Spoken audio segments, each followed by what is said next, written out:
할렐루야. 감사합니다. 오늘 읽은 이제 본문의 말씀을 보니까 에베소 6장 1절부터 4절. 그래서 오늘은 자녀 교육과 이제 부모 공경에 대한 그런 말씀을 함께 나눴으면 좋겠다라고 생각을 했습니다. 그래서 함께 읽은 본문 말씀이 자녀들아 주 안에서 너희 부모에게 순종하라. 이것이 옳으니라. 내 아버지와 어머니를 공경하라. 이것은 약속 있는 첫 계명이니 이로써 내가 잘되고 땅에서 장수하리라. 또 아비들아 너희 자녀를 노엽게 하지 말고 오직 주의 교훈과 훈계로 양육하라. 그랬습니다. 양육하라. 이제 가정의 달 하게 되면은 또 어린이날 또 어버이날 하게 되면은 대부분의 이제 목사님들이 이 본문의 이 말씀을 함께 이렇게 나눠요. 그래서 참 작년에도 이제 그랬지만은 이 말씀이 굉장히 또 우리 자녀들에게 주는 그런 말씀이고 가정에게 주는 말씀이고 또 부모들에게 주는 하나님의 귀한 그런 말씀이다라고 생각해서 이 말씀을 중심으로 자녀 교육과 부모 교육 공경이 어떤 것인가 말씀을 짧게 나누려고 생각합니다.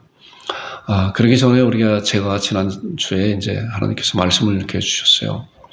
말씀 가운데 묵상하는 가운데 함께 문제를 나눴으면 좋겠다는 그런 생각이 들어서 씨 뿌리는 비유에 대한 말씀을 예수님께서 이제 제자들에게 말씀하고 있거든요. 그래서 보게 되면은 마태복음, 마가복음, 누가복음, 공관복음이라고 하는데 그 복음에 다 나오는 말씀이에요. 마태복음 13장, 또 마가복음 4장, 누가복음 8장에 같은 내용에 좀 다른 표현으로 이렇게 말씀하고 있는 이제 그런 말씀인데, 예수님께서 이제 어느 날인가 많은 제자들과 또한 많은 무리들 앞에서 바닷가에서 배를 띄우고 이제 배에 이제 올라앉으셔서 또 해변가에 수많은 사람들이 모여 있는 가운데 이제 말씀을 전하고 있는 그런 가운데 씨 뿌리는 비유를 말씀하고 있는 거예요. 자, 어떤 사람은 또 그런 생각도 해요. 그런 거를 또 이렇게 한번 가서 실험을 또 해봤다 그래요. 어떻게 예수님께서 말씀을 하고 있는데 예수님도 우리의 육신을 입고 이 세상에 오셔서 우리의 목청과 같이 이렇게 말씀하는데 그렇게 말씀하는 그 내용이 그 많은 사람들이 어떻게 다 들을까 이제 하는 실험을 해봤는데 그게 된다는 거예요. 그래서 우리가 이제 이런 그 옛날에 이 원형 경기장에서 뭐 오페라라든가 그런 거 할 때 무대에서 연극하거나 노래하게 되면 뒤에 있는 사람이 다 들리겠잖아요. 이렇게 올라가서 마찬가지로 바닷가에서 배를 띄우고 거기에 앉으셔서 그 가장자리에 모래사장에 수많은 사람들이 있을 때 바다에서 말씀하는 거가 바다에서 불어오는 그런 바람 때문에 뒤에까지 잘 들린다 그래요. 보니까. 그렇기 때문에 성경은 참으로 정확한 그런 말씀이다라고 이렇게 그런 것을 실험하면서 이렇게 말씀하는 그런 분들을 이렇게 보게 됩니다. 자, 예수님께서는 씨 뿌리는 부위를 이렇게 말씀했는데 어떤 말씀이냐고 하면은 이제 한 농부가 씨를 뿌리는데 어떤 씨는 길가에 떨어지고 어떤 씨는 돌짝밭에 떨어지고 또 어떤 씨는 가시나무에 가시떨기 가운데 떨어지고 어떤 씨는 좋은 땅에 떨어졌다. 그래서 이제 이 네 가지 비유를 말씀하고 있는데 돌짝밭에 떨어진 거는 길가에 떨어진 건 새들이 와서 그냥 다 이렇게 먹어버리고 또한 이제 돌짝밭에 떨어진 것은 싹이 나지만은 뿌리가 없어서 해가 나니까 그냥 다 말라버리고 그 다음에 가시덤불에 떨어진 것은 가시 기운 때문에 자라지 못하고 그런데 좋은 땅에 떨어진 그런 씨는 30배, 60배, 100배 열매를 맺었다라고 이렇게 말씀하고 있어요. 그랬더니 그런 비유를 듣고 이제 어느 제자가 이제 예수님한테 또 이제 여쭤보는 거예요. 예수님이 이런 말씀이 어떤 말씀인가? 그래서 이제 제자들에게 자세히 설명을 해주는 거예요. 자, 사람의 마음밭이 네 가지가 있다, 마음밭이. 그리고 그 씨는 말씀이 씨다, 말씀. 아까는 그 씨 뿌리는 농부에 대한 비유를 했는데 그 씨가 바로 말씀이다. 그래서 말씀을 받는 사람들의 네 가지 종류를 그렇게 말씀하고 있는 거다. 그래서 길가에 뿌려졌다고 하는 것은 말씀을 주는데 그 말씀이 이제 사단 마귀가 다 뺏어가는 것이다. 그래서 말씀이 하나도 없다는 거예요. 말씀 듣기는 들어도 하나도 남는 것이 없다. 이것이 이제 길가에 뿌려진 그런 씨 같은 그러한 사람의 마음밭이다. 그 다음에 이제 돌짝밭에 부러진 것은 말씀을 기쁨으로 받는데 뿌리가 없으니까, 싹이 나는데 뿌리가 없으니까 여러 가지 환난이 왔을 때 넘어지는 자다. 우리가 지금 이 말씀을 들으면서 과연 나의 마음의 밭은 어떠한 것인가, 어떠한 것인가 한번 살펴보셔야 돼요. 그리고 이제 가시떨기에 뿌려졌다고 하는 그런 것은 말씀을 받되 세상의 염려와 근심과 걱정 때문에 말씀이 자라지 못한다는 거예요. 자라지 못한다는 거예요. 근데 좋은 땅에 뿌려졌다는 그런 말씀은 무엇인가 하는 거예요. 좋은 땅에 뿌려졌다는 말씀은. 과연 여러분들은 어떠한 밭인가? 내가 길가밭이냐, 아니면 돌짝밭이냐, 아니면 가시덤불밭이냐, 아니면 좋은 땅인가? 자, 좋은 땅에 뿌려졌다는 말씀은 이제 성경 누가복음 8장 15절에 아주 자세히 말씀하고 있어요. 좋은 땅이라고 하는 것을 예수님께서 이제 말씀하고 있는 거예요. 제자들에게. 자, 좋은 땅은 30배, 60배, 100배, 100배, 60배, 30배의 열매가 풍성히 맺는데 그 좋은 땅이 어떤 것인가? 보니까 좋은 땅에 있다는 것은 착하고 좋은 마음으로, 착하고 좋은 마음으로 말씀을 듣고 지켜 어떻게 해요? 인내로서 결신하는 자라 하는 거예요. 자, 이렇게 네 가지 이제 비유를 말씀하고 있는데, 자, 좋은 땅이라고 하는 것은 인내로 30배, 60배, 100배의 열매를 맺는 자가 바로 좋은 땅인데, 그 좋은 땅이 말씀을 듣고 지키고, 그 다음에 뭐예요? 인내로서 풍성한 열매를 맺힐 때까지 그 말씀을 마음 가운데 받아서 그 말씀의 씨앗을 자라게 하는데 어떻게 자라게 해요? 삶 가운데서 인내로 자라게 한다고 해요. 인내로서. 자, 제가 이런 말씀이 조금 이렇게 이제 추상적인 그런 말씀인 것 같아서 이제 구약의 아브라함에 대한 그런 말씀을 같이 한번 또 이렇게 나눌 때 그래서 그런 거구나. 인내로서. 자, 말씀을 받았어요. 그런데 말씀을 듣고 지키다 보니까 또 세상의 염려와 걱정과 근심 때문에 이 말씀이 다 무너져 버려요. 지금 가시덤불에 뿌려진 그런 씨앗이나 마찬가지예요. 그런데 세상과 관계없이 이런 말씀을 붙잡고 인내로서 열매를 맺을 때까지 그렇잖아요. 이제 오늘 우리도 이제 하윤이와 함께 이제 방울토마토를 심는 것인데 심자마자 풍성한 열매가 맺히나요? 아니잖아요. 가꾸어야 되잖아요. 가꾸고 기다리고 인내로서 기다리고 돌보고 잡풀도 뿌려주고 또 때로는 이제 흙도 이렇게 좀 다시 메꿔주고 거름도 주고 하는 그런 가운데 이제 때가 되면은 자라서 열매가 맺힐 때까지 인내로서 기다리잖아요. 농부들 다 그렇잖아요. 다 그렇게 하고 기다리고 있는데 마찬가지로 예수님께서 말씀에 대한 것도 우리들도 말씀을 받고 그렇게 인내로 결실하는 자가 되어야 된다. 조급하지 말라고 하는 그런 말씀이에요. 과연 우리는 어떤 것인가? 자, 구약에 이제 아브라함에 대한 말씀이에요. 아브라함은 믿음의 조상이라고 그랬잖아요. 왜 그런 건가? 이제 로마서 4장에 아브라함에 대한 말씀을 잘 설명하고 있어요. 보니까 자, 그가 100세가 되어 자기 몸에 죽은 것 같고 사라의 뒤에 죽은 것 같음을 알고도 믿음이 약해지지 않았다. 자, 아브라함은 이제 75세 때 하나님께서 부르셨잖아요. 너로 말미암아 많은 민족이 복을 얻을 것이다. 근데 아브라함이 이제 할아버지가 되고 사라가 할머니가 되고 모든 인간의 논리로서는 다 아이를 가질 수 없는 그런 상황이 됐잖아요. 아내 사라도 이제 경수가 끊어지고 아브라함도 이제 할아버지가 됐기 때문에 인간은 이 말씀이 이제 그 말씀이에요. 100세가 돼요. 이제 75세에 불러서 100세까지 25년이라고 하는 그런 긴 세월 동안에 하나님께서는 75세 때 아브라함에게 너에게 이제 약속된 그 자식이 주어질 것이다. 사라로부터 주어질 것이라고 약속했음에도 불구하고 어땠어요? 그가 100세에 자기 몸에 죽은 것 같고 사라의 뒤에 죽은 것 같음을 알고도 믿음이 약해지지 아니했다. 물론 그 중간에 여러 가지 좌충우돌하는 그런 사건도 있었잖아요. 그래서 하갈을 취해서 이스마엘을 낳기도 하고 또 엘리에셀이라는 그런 종이 아닙니까? 그렇게 또 하나님께 반문도 하고 이제 그랬지만 다 아니다. 네 안에 사라를 통해서 아들을 낳을 것이라. 그로 말미암아 많은 민족이 복을 얻을 그러한 족보에 있는 그런 자다라고 했어요. 자, 그렇게 되기까지가 언제? 25년이라고 하는 그런 세월이 지나갔어요. 자, 그동안 하나님께서 아브라함을 얼마나 많은 말씀 가운데 훈련을 시켰는가. 자, 이 말씀 보니까 그가 100세가 되어 자기 몸에 죽은 것, 그 다음에 사라의 태에 죽은 것, 절대로 이래 아이를 세상 논리로는 가질 수 없는 할머니와 할아버지가 됐잖아요. 그럼에도 뭐예요? 믿음에 약해지지 아니하였다. 아니하였고, 그 다음에 나오는 말씀 봐보세요. 자, 이 말씀 한번 보겠습니다. 자, 함께 같이 한번 읽어보겠습니다. 시작. 믿음이 없어 하나님의 약속을 의심하지 않고 믿음으로 견고해져서 하나님께 영광을 돌리며. 자, 아까 위에 있는 말씀 보니까 믿음이 약해지지 않냐고, 죽음과 자기의 죽은 것 같으면 알고도 믿음이 약해지지 않냐고 오히려 어떻게 했어요? 하나님 앞에 영광 돌렸다는 거예요. 그러니까 말씀이 우선이냐 이 상황이 우선인가, 그런 가운데 우리는 얼마든지 우리의 처해 있는 그 상황이 우선될 수가 있잖아요. 말씀은 다 뒷전으로 가요.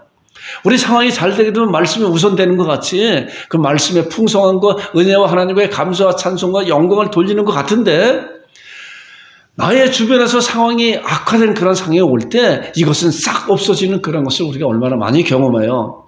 근데 이 말씀을 보니까 어땠어요? 아브라함은 이제 25년이 지난 후에 100세가 다 되어서 나와서 보니까 알고도 믿음에 약해지지 않냐고 오히려 하나님의 약속을 의심하지 않고, 그 약속이 뭐예요? 너로 말미암아 사라로 말미암아 아이가 태어날 것이다 하는 그런 약속을 의심하지 않고, 그리고 뭐예요? 하나님 앞에 영광 돌리는 거예요. 영광.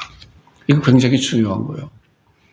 상황은 절대로 아주 암흑한 그런 상황 가운데 있다고 해도 말씀을 붙잡은 사람은 이게 좋은 밭이라는 거예요. 좋은 밭. 말씀을 붙잡은 사람은 뭐예요? 하나님 앞에 영광 돌리는 거예요. 하나님 그 말씀을 나에게 주었기 때문에 내가 이 말씀만 붙잡고, 지금 상황은 절대로 이 말씀이 이루어지지 않을 상황인데, 아브라함이 그랬잖아요. 100세가 되었고 어떻게 사라가 90세가 되었는데 아이를 가질 수 있어요? 절대로 못 갖잖아요. 세상 논리로는. 그런데 아브라함은 어땠어요? 의심하지 않고 말씀을 붙잡았기 때문에 너로 말미암아 네 아내로 말미암아 사라로 말미암아 아이가 태어날 것이다 라고 하는 그 말씀을 붙잡았기 때문에 하나님 앞에 영광 돌리는 거예요. 이거 굉장히 중요한 거예요. 말씀을 우리에게 붙잡고 하나님 앞에 영광 돌리는 여러분과 제가 되기를 주님의 한번 축원드립니다. 자, 21절 그러니까 그리고 약속하신 그것을 어떻게 해요? 능히 이루실 줄을 확신하였다. 이게 믿음이에요. 믿음. 확신하였다. 그렇기 때문에 확신하였기 때문에 하나님 앞에 영광 돌리는 거잖아요. 분명히 이룰 것이다. 그렇기 때문에 첫 번째 우리는 말씀을 들을 때, 목사를 통해서 나오는 그 하나님의 말씀을 들을 때든지 자기가 스스로 말씀을 볼 때라든지 하나님께서 우리에게 주신 그런 말씀의 은혜가 있어요. 우리는 그 은혜를 내 말씀입니다 라고 하나님 앞에 말씀을 감사하고 말씀을 붙잡고 마음 가운데 신앙할 때 어떻게 해요? 상황이 어떠한 상황이 오더라도 인내로서 아까 말씀 봤잖아요. 인내로서 결신한다 그랬잖아요. 인내로서. 그래서 인내로서 결신하는 그 과정은 뭐예요? 하나님 앞에 절대로 세상 논리로서는 아무것도 될 수 없으나, 그러나 하나님께서 주신 말씀이기 때문에 내가 하나님 앞에 영광 돌립니다. 왜? 능히 이루실 줄을 확신하였기 때문에 그런 거예요. 이것이 좋은 밭이라는 거예요. 이것이 좋은 밭이에요. 그러니까 여러분들 말씀을 받을 때 그래야 돼요. 이 목사가 한 주간 동안 이런 말씀을 보면서 맞다, 하나님 맞습니다. 이것이 나의 좋은 밭입니다. 이것이 좋은 밭이 그냥 이루어지는 것이 아니라, 좋은 밭이 그냥 이루어져요? 지금 농부들도 밭에서 좋은 밭이 그냥 이루어져요? 가서 거름 주고 밭을 밭구랑을 메고 풀 뽑아주고 그러잖아요. 그런 애씀이 있어야 되는 거예요. 마찬가지로 우리도 하나님의 말씀을 받을 때 말씀을 아멘으로 받고 그 말씀이 열매 맺을 때까지 어떻게 해요? 인내로서 분명히 이루어질 거라는 확신을 갖고 인내로서 그 말씀을 기다리며 준비하며 사모하는 그런 가운데 있을 때 하나님께서는 그 좋은 밭에 그 열매를 어떻게 맺어요? 30배, 60배, 100배 풍성한 열매를 맺혀준다고 약속해 주셨기 때문에 분명히 그 약속을 믿고 그렇게 맺혀지는 여러분과 제가 되기를 주님으로 축원드립니다. 이제 오늘 나온 말씀이 이제 자녀교육과 부모 공경이에요. 우리가 본문에 나온 말씀 보니까 그 말씀 봤잖아요. 그래서 1절에 보니까 부모에게 순종하라. 2절에 보면은 이것이 약속이 있는 첫 계명이다. 자, 3절에 보니까 그렇게 하는 자는 이로써 내가 잘되고 땅에서 장수하리라. 이렇게 하는, 어떻게 하는 자들이 부모에게 순종하고 공경하고 약속의 첫 계명을 말씀으로 붙잡는 자들이라는 거예요. 그런 자들은 내가 잘되고 땅에서 장수하리라고 약속했기 때문에 조건이 있잖아요. 하나님은 조건이 있어요. 그런 자들에게 하나님께서 내가 잘되고 땅에서 장수할 것이다 라고 하는 분명한 약속을 붙잡고 부모에게 순종하고 공경하고 하는 그런 여러분과 제가 되기를 주님은 축원드립니다. 그리고 4절에 보니까 아비들아, 너희 부모들아, 너희 자녀를 노엽게 하지 말고 어떻게 해요? 오직 주님의 말씀에 교훈과 훈계로 양육하라.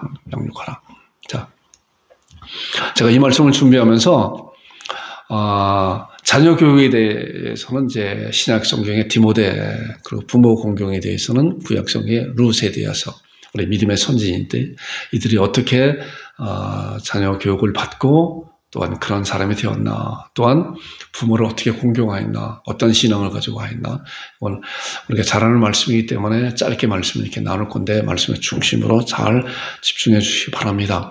자, 디모데는 누구인가요? 디모데. 자, 제가 성경 말씀을 이렇게 이제 봐봤어요. 봤더니, 자, 믿음과 사랑하는 참아들 사도 바울이 이제 사도 바울의 그 설교에 대해서 우리가 말씀을 이제 나누고 있잖아요. 지난주에 첫 번째 말씀을 나누는데, 사도 바울이 완전히 변화되어서 하나님 앞에 충실된 그러한 하나님의 사도였었고, 복음 전도자였었잖아요. 그래서 사도 바울이 디모데에게 믿음과 사랑하는 참 아들이다.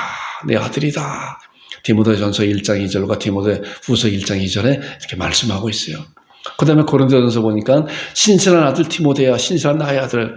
디모데가 얼마나 신앙이 신실하였으면 사도 바울도 신실한 믿음의 자녀다라고 이렇게 칭찬하고 있어요. 이런 수식어가 디모데에 붙어 있는 거예요. 그 다음에 사도 바울이 나의 동역자다. 그래서 전도 여행을 할 때 디모데도 같이 전도 선교 여행을 다닌 그런 것을 우리가 볼 수가 있어요. 그리고 이제 루스드라와 이고니와 이제 있는 형제들에게 칭찬받는 자, 사도행전 16장 2절에 보니까, 자, 얼마나 신실한 자이고 얼마나 많은 사람들에게 모범적인 그런 모습을 보여줬으면은 루스드라와 이고니의 형제들에게 칭찬받는 자인가, 칭찬받는 자라. 자, 우리 믿음의 사람들은 그래요. 믿지 않는 자들에게도 우리가 본이 되는 그런 본을 보여야 된다는 거예요. 때로는 그렇잖아요. 교회 안에서는 천사와 같은 그런 신앙을 가진 것 같은데, 가정에 돌아가거나 또한 직장에 가거나 또한 사회생활을 할 때 믿는 사람이지 믿지 않는 사람이지 알지 못하는 그런 가운데, 오히려 어떤 가운데는 믿지 않는 자들보다 더 심한 그런 행위를 보이는 그런 자들도 있지 않는 것인가, 우리도 돌아봐야 된다는 거예요. 자, 이 디모데는 어때요? 루스드라와 이고니온 형제들에게 칭찬받는 자라, 칭찬으로 존경받는 그런 자라. 젊은 나이에도 불구하고 그런 자였었어요. 자, 또 다른 말씀 보니까, 자, 목회자로 안수받은 자가 디모데전서 4장 14절에 또 이렇게 말씀을 하고 있어요. 이게 디모데의 결과적인 그런 모습이에요. 그런데 디모데가 갑자기 이렇게 된 것인가? 그런 것이 아니에요. 다른 말씀에서 보니까 왜 디모데가 이렇게 칭찬 듣고 사도 바울에게도 나의 사랑하는 아들이고 신실한 동역자다, 신실한 아들 디모데다라고 이렇게 말씀하고 있는 것인가? 그러니까 디모데후서 1장 3절부터 5절에 나오는 말씀이 이제 그런 말씀을 대변해 주고 있어요. 잘 보세요. 자, 화면을 보겠습니다.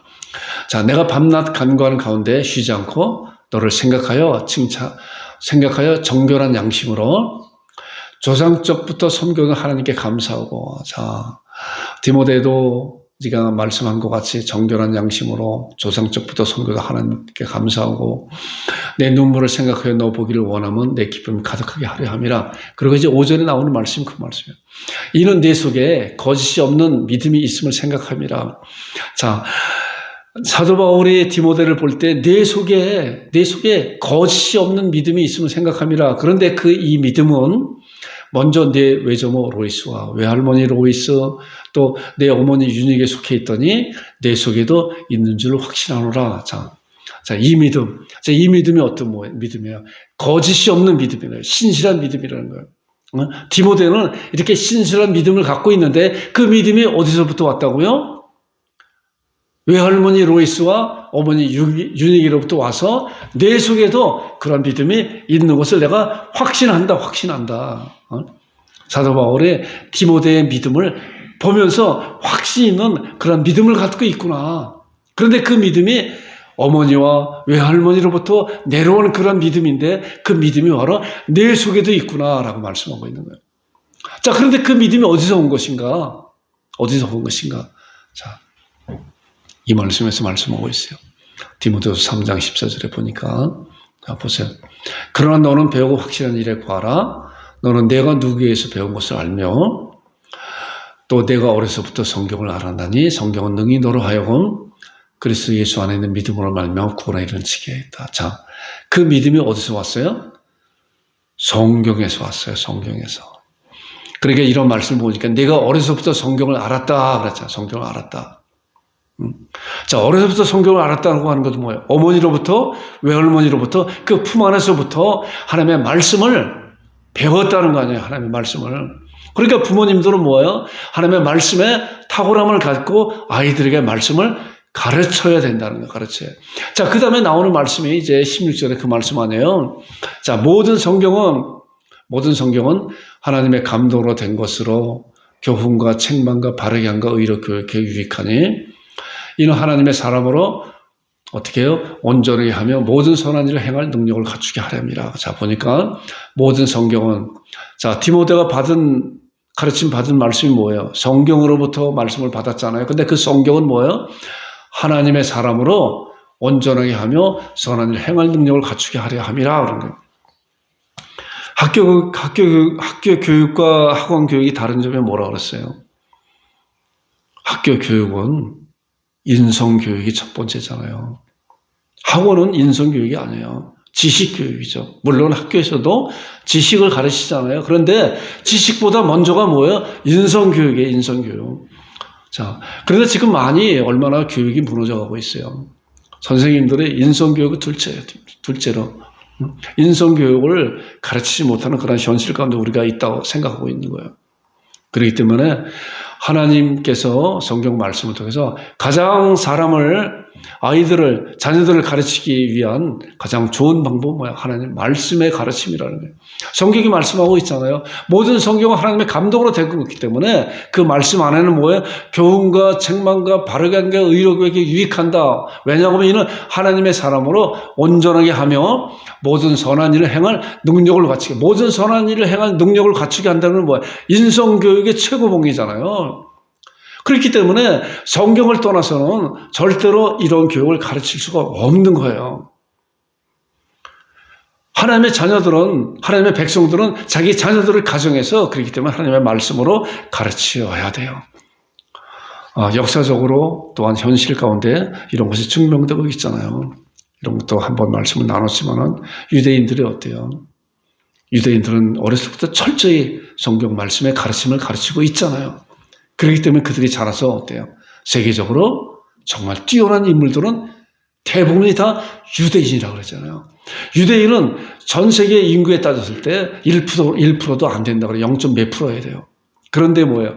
노벨상 탄 사람들의 그 프로수를 따지게 되면 몇 프로 그래요? 20% 이상 된다고 하잖아요. 무엇 때문에? 어느 학자가 연구해 봤다는 거예요. 어떻게 그래 소수의 그 민족이 세계의 그 노벨상의 위대한 노벨상을 받는 그런 사람들의 20% 이상 받을 수 있는 것이가 그런 걸 따져봤더니 성경 교육에 있다는 거예요. 성경 교육에. 그래서 자녀들을 성경 교육으로 철저히 잘 가르칠 때 하나님께서 그 자녀들의 그런 뛰어난 머리로 이 세상에 하나님의 백성으로서 많은 사람들의 칭송 듣는 그런 자들이 된다는 거예요. 그래서 잠언 22장 6절에 있는 말씀 보니까 어떻게 해요? 마땅히 행할 길을 아이에게 가르치라 그러잖아요. 마땅히 행할 길을. 자, 마땅히 행할 길을 아이에게 가르치기 위해서는 뭐예요? 부모가 먼저 디모데의 어머니와 또 외할머니 같이 말씀에 풍성함은 있어야 되잖아요. 그래 가르치죠. 가르치는 교사는 먼저 풍성한 지식이 있어야 되잖아요. 마땅히 행할 길을 아이에게 가르치라. 그리하면 어때요? 늙어서 그걸 떠나지 아니하래요. 그리하면 자라면서 말씀을 가르침을 받는 것이 정말 그래서 3살 버릇이 여든까지 간다고 하는 우리나라의 속담이 있는 것 같이 어려서부터 가르치는 그런 말씀이 얼마나 중요한 것인가. 성경이 말씀하고 있고 우리가 이 말씀을 보면서 아이들에게 하나님의 말씀을 잘 가르치는 여러분들과 제가 되기를 주님으로 축원드립니다. 자, 이제 부모군요. 부모 공경에 대한 이제 말씀은 룻에 대한 말씀을 나눈다 그랬잖아요. 자, 보세요. 자, 룻의 시어머니가 있어요. 룻의 시어머니가 나오미죠, 나오미. 자, 시어머니를 공경한 룻인데, 룻기에 보게 되면 이제 지금 다 자세히 말씀을 나누지 않겠지만은, 나오미가 자기 이제 살다가 거기에 이제 그래도 부하게 살고 있었는데 흉년이 들었잖아요. 흉년이 들어서 모압 지방으로, 엘리멜렉이 남편인데 엘리멜렉이 가정이 엘리멜렉, 나오미 또한 기럯과 말렛 이렇게 아들 둘과 해서 네 식구가 이제 그 기근을 피해서 흉년을 피해서 모압 땅으로 이주하게 되죠. 자, 모압 땅으로 이주한 가운데 얼마 있다가 나오미의 남편 엘리멜렉이 죽게 돼요. 그래서 이제 나오미는 이제 두 아들이 있었다 그랬잖아요. 기럯과 말론인데 그 두 아들을 결혼시키게 되죠. 그래서 첫 번째 며느리가 오르바였고 두 번째 며느리가 룻이었었어요. 그런데 얼마 있다가 또 자기 손주들도 보기 전에 두 아들이 어떤 상황인지 몰라도 또 죽게 돼요. 그래서 이제 모압 지방에서 여자 세 여인만 남게 되잖아요. 나오미와 오르바와 룻, 며느리 둘만 남게 되죠. 얼마나 당시에는 과부들이나 어떤 여성들의 살기가 굉장히 힘든 그런 사회였었잖아요. 그런 가운데 이제 소문에 듣기에 자기 고향 그다음에 이제 흉년이 지나가고 곡식이 많다고 하는 그런 소리를 듣고 이제 나오미가 며느리 둘하고 자기 고향으로 돌아가게 돼요. 돌아가는 그런 과정 가운데서 얼마 보니까 내가 이 며느리를 자기 친정으로 다 돌려보내겠구나. 그래서 나오미가 오르바와 룻에게 너 이제 나하고 가지 말고 네 친정으로 다 가라. 그리고 새로운 길을 가라. 젊었으니까 그렇게 이야기했어요. 이제 그랬다고 하니까 이 두 며느리가 우리 안 가겠습니다. 안 가겠습니다. 그래도 나오미가 적극적으로 강력하게 너희들 가라 그랬더니 큰 며느리 이제 오르바는 그럼 제가 가겠습니다 하고 자기 친정으로 돌아갔어요. 근데 둘째 며느리 룻은 어떠냐고 하면은 룻이 이제 그 시어머니한테 말씀한 내용이 이 말씀이에요. 룻기 1장 16절 이 화면 봐보세요. 자, 16절 17절의 말씀이에요. 룻이 이제 시어머니한테 나오미한테 그런 말씀하는 거야. 이렇게 하는 거야. 룻이 이르되 내게 어머니를 떠나고 어머니를 따르지 말고 돌아가라 강권하지 마세요. 그런 거예요. 자, 강권하 했더니 자기 동서 오르바는 이제 친정으로 갔잖아요. 오르바가 잘못된 거 아니에요. 시어머니가 강하게 너 가라. 나 따라와봐야. 나 따라와봐야. 너는 이방 여인이기 때문에 이제 유대 땅에 가면은 이방 여인을 개수로 취급하는 그런 사람들이 살고 있는데 너 따라와봐야. 너 가서 멸시만 당하고 평생에 고생만 하니까 너 집으로 돌아가라고 이렇게 강권했을 거 아니에요. 그랬더니 오르바는 그럼 제가 시어머니 말대로 그렇게 하겠습니다 그랬어요. 그랬더니 룻은 어때요? 룻은 내게 어머니를 떠나고 어머니를 따르지 말고 돌아가라 강권하지 마세요 라고 동서가 떠나간 다음에 자기 어머니 시어머니 이렇게 이야기하는 거예요. 그리고 나오는 말씀이 어머니께서 가시는 곳에 나도 가겠고 자 어머니께서 머무신 곳에 나도 머물겠나이다. 이렇게 아주 결단적인 아주 그냥 적극적인 어머니한테 하는 거예요. 나 가라고 가지 말라고 가라고. 내가 어머니 가는 곳에 나도 가겠다고. 그리고 나오는 말씀 보세요. 어머니의 백성이 나의 백성이 되고 어머니의 백성이 내가 멸시를 받아도 내가 이방 사람으로서 멸시받아도 괜찮습니다. 그러나 어머니 백성이 나의 백성이 되고 어머니의 하나님이 나의 하나님이 되시리니 그래. 여기서 중요한 말씀이 나와요. 이 룻은 이제 하나님을 알지 못했다가 나오미 밑에서 며느리로서 하나님에 관해서 믿게 돼요. 하나님은 살아계신 여호와 하나님이시구나. 그래서 이 룻은 어머니의 하나님이 나의 하나님입니다. 나의 하나님입니다. 라고 고백하는 거예요. 그렇기 때문에 나는 하나님을 믿는 자이기 때문에 가서 멸치를 당하고 내가 죽을지언정 나는 어머니를 따라가겠습니다라고 하는 거예요. 자, 그리고 그 다음에 나오는 말씀은 어머니께서 죽으시는 곳에서 나도 죽고 거기 묻힐 것이라, 이런 죽으면 죽으라는 결단적인 그런 신앙을 가지고 어머니를 공경하고 따랐던 그런 자이잖아요. 자, 만일 내가 죽는 일 외에 어머니를 떠나며 내가 만일 죽는 일 외에 어머니를 떠난다라고 생각하면은 여호와께서 내게 벌을 내리시고 더 내리시길 원하나이다 라고 아주 결단적인 어머니한테 이렇게 말씀한 거예요.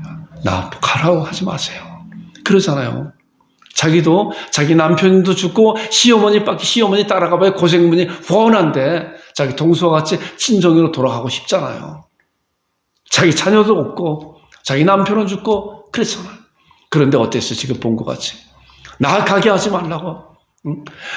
어머니 하나님은 내 하나님입니다 라고 내가 만일 죽기 전에 어머니를 또 다른 이유 때문에 나의 욕심 때문에 어머니를 떠난다고 하면 하나님께서 나를 버리시겠다고, 벌을 내리겠다고, 이런 결단적인 그런 신앙을 가지고 이제 어머니를 따라갔잖아요.